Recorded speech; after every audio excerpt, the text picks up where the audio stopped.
Afternoon everybody, Lana here from snakecatchers.com.au. We've had a week of pretty extreme heat which has kept things a little bit slow, and now the weather's cooling down, snakes are back out, and as you can see they're feeding again. So we've got our very common backyard coastal carpet python, who is partway through a meal of a very common ringtail possum. This is a really good chance to show you all their trachea, which is here. And so he is able to breathe through that while he's got a mouthful of food, and the food is blocking up his nostrils on the other side. So occasionally you may see it move a little bit as he takes a breath out of that. Sometimes you won't see it because there's so much fur there. This guy's actually hanging from a stand of bamboos. He was retracted up a little bit earlier and he's just slipped down a bit and he's having a rest, and I think he's trying to figure out what his next step will be.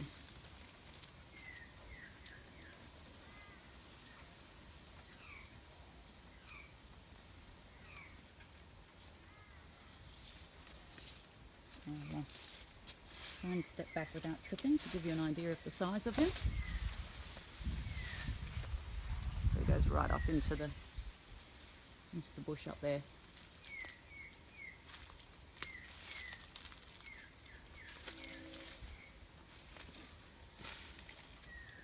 So he's just lifted his mouth up a little bit, just having a rest. So you can see from the size of his head that he's got his mouth spread nice and wide to get over this meal. So as I was saying earlier, he's gotten hold of a ringtail possum, and you can tell from the orange colour of the possum body, and then this white tip on the end of the tail is the big giveaway that that's a ringtail possum. So I'm not going to disturb him at all. I don't want this possum to end up being wasted. And the homeowner has been kind enough to obviously also let us take the video, but also to wait and let him finish his meal. See how stretched he is? You can see the spaces between the scales. So that is actually the skin, so people just assume often that they are all just scale, but the scales are attached to the skin, and the whole thing stretches and separates out when they're eating. He certainly is taking his time.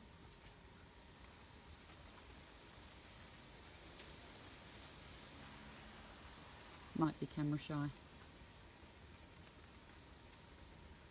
The other reason we don't want to disturb him is we don't want him to drop and potentially injure himself.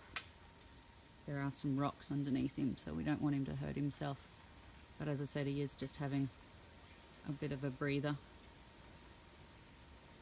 I suppose you could say that he's just having a break between main meal and dessert.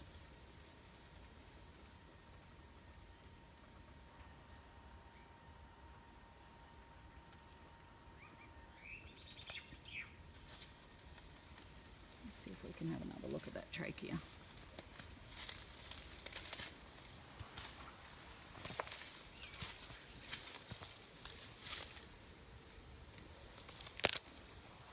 So the red bits is not bleeding, it's just extreme stretching. There we go, he's lifting up again.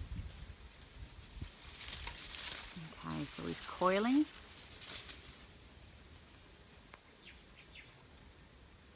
And he'll probably move his mouth along, so they tend to take a step as they,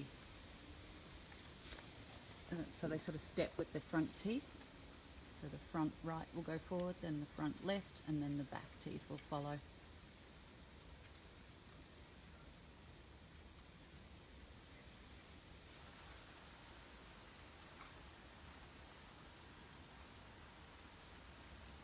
got to give it to them. He's eating upside down and holding on, all without hands or legs. So once again, it is a coastal carpet python, very common in the backyard of southeast Queensland. They actually really like bamboo because bamboo grows really thick and drops a lot of leaf litter, and is therefore quite a good spot for rodents to come and make a nest. So it's really not uncommon to find a carpet python in and around a bamboo shrub.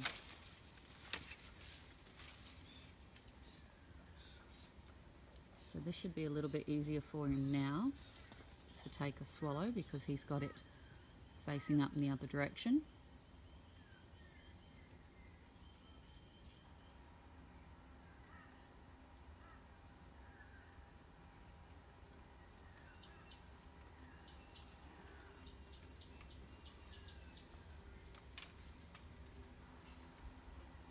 He is just holding on by the tip of his tail up there. I hope he's got a good grip. I don't want to have to catch him. So this guy's probably 1.7 meters, just a really average size, and the ringtail is about the maximum that they can take. Occasionally they'll take a small brush-tail possum, which is a slightly bigger possum. But when people are concerned about their pet cats and pet dogs, we usually find that if the dogs are bigger than a possum, or the cat is bigger than a possum, then they usually don't have anything to be worried about. Puppies and kittens are a little bit different. So we're just in backyard of Logan this afternoon. Possum's already dead. Was dead before I got here, and it's also not my place to interfere with nature.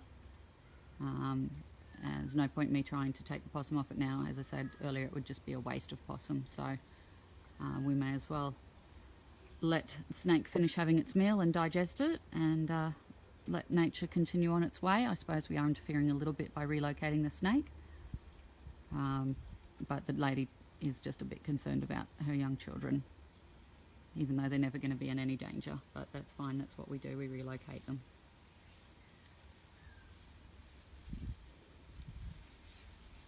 Sorry about the constant moving, my arms are getting tired.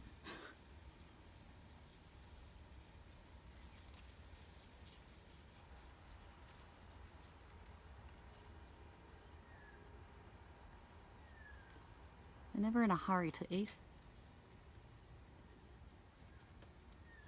Often once they've got their mouth over the front shoulders, things tend to happen a little bit quicker, because that's obviously the broadest bit, but it's not easy for him at the moment considering he is hanging while doing this.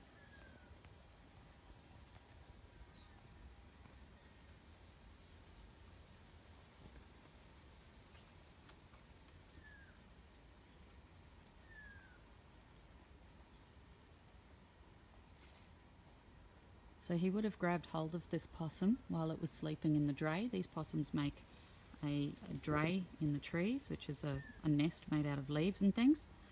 And he would have come along and grabbed the possum while it was asleep. The possums ringtails usually have a few drays in different areas to try and avoid this from happening, so that the snake has to go and search a number of drays to find them. But as it is with every cat and mouse game, occasionally there's winners and sometimes there's losers.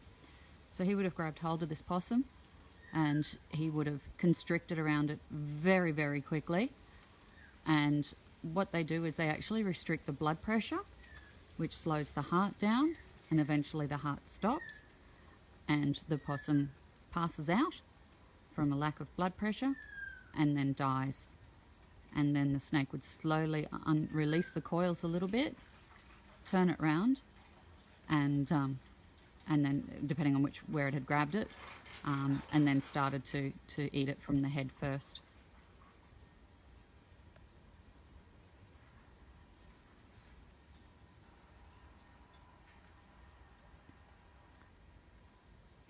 So I might Might just switch it off now. The homeowner's been kind enough to allow me to do this for a little while.